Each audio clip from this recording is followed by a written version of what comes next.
transported. We had at least a dozen people rescued over ladders.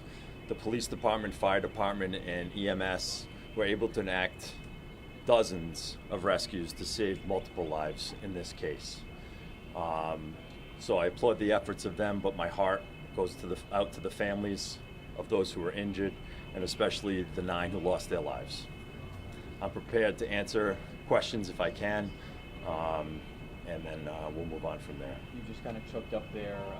Once again, just tell us about the emotion coming here, seeing what you saw, and now this aftermath. Yeah, I mean, this isn't what we're designed to do here, right? We're here to save lives, and any time that any life is lost, a single life is lost, is a tragedy in our minds. It's a failure of our job. But we know that there are forces beyond our control, and that things like this unfortunately happen. It still makes it difficult to talk about and to think about and to fathom, really, for anybody. Where does the investigation stand of trying to determine how this fire started? We're still very early on that. I wish I could share anything more than that, but the investigation is ongoing. Can you talk a little bit about the extent of the damage, as we can see over here in the front? I mean, there's about 100 units in here. You said about 70 residents. How far does the damage go throughout this building? The damage is maintained. The fire damage is maintained to one wing in the building, but the smoke damage is throughout. Can you speak to how many workers were there versus how many people living in the building at the time? I'm not prepared to speak to that. I honestly don't know at this point. That's more information that we'll be able to have as the investigation goes on. Looking at the building, it doesn't look too damaged. Would you say the smoke really was the main thing that really affected the people inside? Yeah, I think it is. We always try to learn lessons from any scene that we're at, and I think what we need to preach is that smoke is the most dangerous part of any fire. Really, right? It's the most damaging part of any fire, and smoke kills more people than fire does every day in America. So I think that the lesson that can be learned here is that listen to your smoke detectors and react, because smoke is a very deadly force. Were the smoke detectors working at the time? Maybe you're stepping back up. They're still going on right now, but I can't speak to whether they were working at the time of the fire. And those victims, did they pass away during the fire or when they were transported in the hospital? I would say they're multiple. So there were some that perished in the building, and some perished after being transported. Are there still some in the building at this time? No, the building is clear right now. We're preparing to turn the scene over to the building owner. What were the ages of the... I don't have that information right now. Does this building have sprinklers? It does. And did those go off? I can't speak to that right now.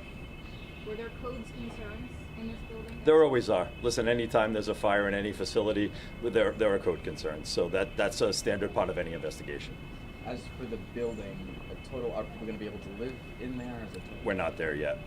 And right now, where are the people, the others that survived this? Where are they right now? So the city opened up a shelter that we use for mostly like inclement weather shelters. So they're at a shelter in the city that they opened up for the victims, and we'll be working with them throughout the day to make sure that they have a place to stay. Do we know if the Red Cross is also helping at this point? The Red Cross has been notified. Yep. We know there was a reunification happening. Have families been told about their loved ones who did pass? We're still in the process of notifying the families, so that's an active process, and we still encourage people to go to St. Anne's Hospital, to the chapel, enter through the emergency room if they need any information about their loved ones. I do want to say something about the shelter we opened. I was down there this morning. Everybody had breakfast. Everybody was very complimentary. The city services, we literally bust them down there at like 12:01 at night last night. One of the issues we're facing this morning is getting the people their medicine, because when they were evacuated, they have nothing. We have people at our stores right now buying underwear, t-shirts. There's a place there for them to shower. So we're going to do our best to support them all day, and we'll see how this works out. We don't know what the long-term plans are, but we'll work, obviously, with the police and the fire. And I do have to say something about the fire last night. Spectacular work, trying to save lives and get this place under control, and the police making sure they maintained control, because it's a very chaotic scene, and these guys did a spectacular job in the face of a very bad tragedy. Mayor Coogan, talk about your feelings. I can see it's horrible. I mean, this is the kind of thing you don't want in the middle of July, Sunday night, and the city explodes around a tragedy like this. It's not good for anybody, but with the right people in place, you're able to maintain a level of control and a level of safety for all the residents. As you can see, this didn't spread anywhere. They kept it in that wing as best they could.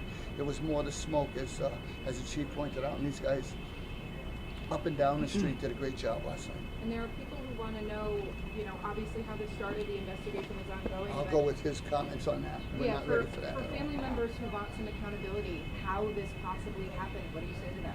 Yeah, so I would say that the investigators that are here are top notch, and that will work its way through the investigation. Can you describe what those firefighters walked into? I know you had pointed out earlier this morning that it was the main entrance was really the engulfed part, but what did they see as they got through that building? I think I can't speak to what they saw inside the building when they pulled up, though. Obviously our first priority is life safety. So when you pull up to a building, the first thing you see is the fire, but then you see the multiple people that are asking to be helped and begging to be helped out the windows. So that's where it complicates the scene and makes everything more difficult. So that is something that none of us want to ever pull up to. So, and unfortunately, like I said, that happened here last night, and we just pour our prayers out to the families of those who were hurt and killed. And how are those 5 firefighters that were injured doing? They're going to be all right. It was they were mostly minor injuries. Most of them, actually, I think they've all been released. Can you talk about the manpower that came out here? You mentioned earlier that every single firefighter that was working in the city Yep. last night came out. Can you just talk about the manpower that it took to put this out? Yeah, and it wasn't just the fire department. I want to make sure that that's clear. We had 35 firefighters immediately on scene, but I was here, and every police officer in the city was here too.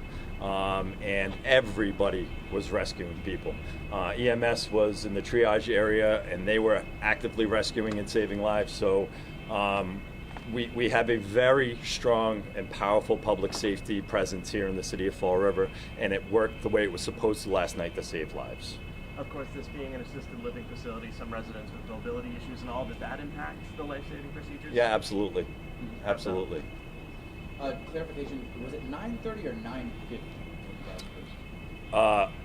Those numbers are jumping in my head. I believe it was just shortly after 9:30 Shortly after 9:30. that the boxing came in. Yeah, it was an automatic alarm that came to us.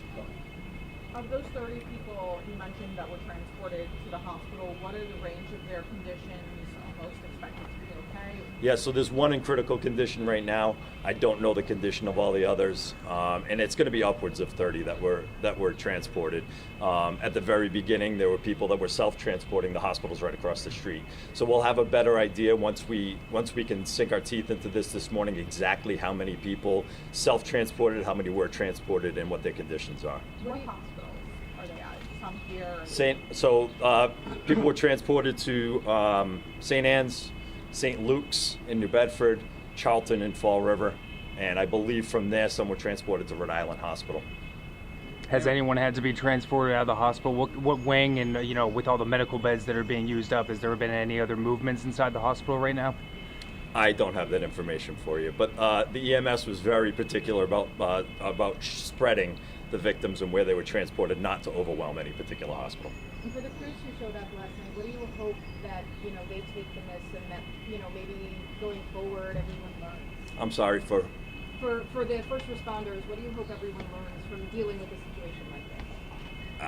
I really can't speak to that right now. I mean, it's too raw right now. I think after we leave here, my next step is to go to the stations and to make sure that we're checking in with those firefighters to make sure they have the support they need.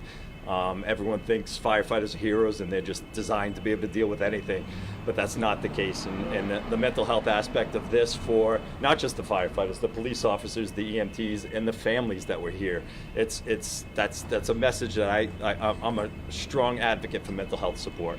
And I would say that for anybody that was at this scene last night, not just firefighters, police officers, EMS, to seek the help that you need to deal with the tragic situation like this. Nobody's programmed to deal with this. Thank you, guys. Mayor, what kind of impact do you think this has on the city? I think these are the kind of things that a city is judged by. How do they deal with a problem like this? This was dropped in our lap last night at 9:30 on a Sunday night, and the city was able to mobilize extremely quickly to prevent further deaths, get people into shelter, get people medical care. It was working like a trip hammer over here, and I'm very proud of everyone. Thank you, everybody. Thank you. Next updates will probably come from press release. If there's anything significant and we need to hold a press conference, we'll be sure to let everybody know where and when. Thank you very much. All right, you just Now, as you saw there, emotions were very high from both the fire chief and the mayor this morning. Some people coming by the scene as many of those first responders are still here leaving flowers this morning. And just a couple minutes ago, they were able to salvage the medical records of the 70 individuals. All of them were not touched in this fire, so those folks can get their prescriptions this morning. And that's very important because we did hear them speaking to the difficulties they were having earlier this morning with people getting out, going to the hospital, but then not having those medications. So those medical records they were able to just remove from the building should help with that. We also want to note, you can see it on the sign outside the Gabriel House. It's also on their website that this is an independent and assisted living facility. So they have two different options. We don't know the breakdown of those 70 people living inside, how many were here under the assisted living plan versus how many were here on the independent living plan. We also, as you heard in that press conference, it's unclear how many staffers were inside at the time of this fire. And some of those staffers have been back here this morning trying to help recover anything that they can from the fire. There have also been several emergency vehicles in and out. This road is still a bit congested. If you're heading out this way, we would recommend maybe taking an alternate route as people try to do their jobs, and there are several people seeing what has happened in the area. Something else you probably wouldn't see unless our camera showed you, outside the windows of this place, we have mentioned that people were hanging from the windows screaming for help from first responders, and there's a lot of garbage and a lot of things people were trying to toss out of the windows, so there's going to be a lot of cleanup here today as well. Yeah, absolutely heartbreaking scene, learning 9 people have died here at the Gabriel House in Fall River on Oliver Street. Yeah, we'll send it back to you, Allison.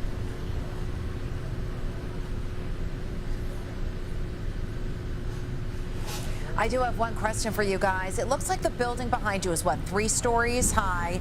And Abby, this morning, some people were talking about an elevator not being working for a period of time. Does sound like there were sprinklers. We'll have to find out later through the investigation, Gabby, through your I-team work, whether or not those were working at the time. But is that correct? 3 stories, and anything else about that elevator not in operation? We do know that it is 3 stories. We have not heard anything about the elevator not being in operation, but you did hear from the fire chief there were code concerns. I had asked that question pretty pointed, and he answered also pretty pointed that there are usually code concerns when it comes to a fire that happens like this. So there's so much more we are going to learn as the investigation unfolds, and we'll keep asking those questions for you. And one more question for you right now. We understand 35 firefighters went to the scene right away last night, but it looks like outside of Fall River, other departments were called in, including volunteers. From what other cities are you aware of?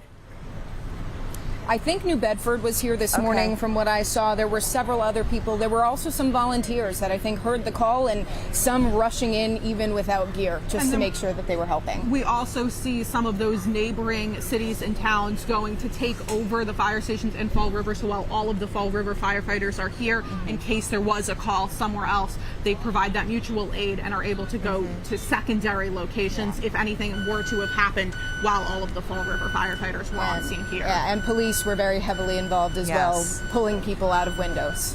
Yes, I think the quote from one of the officials there was, everybody was rescuing people. So just a heartbreaking scene this morning. We thank you both for your time, and we're going to be back in touch with you in just a little bit. In the meantime, a quick wrap up. Right now, we do know 9 people have died here after last night's fire at Gabriel House. This is an assisted living facility.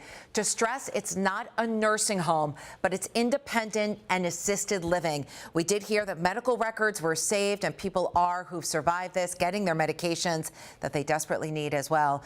One person seriously hurt at last check. That person in the hospital with critical condition. Also to note, most folks went to St. Anne's Hospital, but also some self-transported.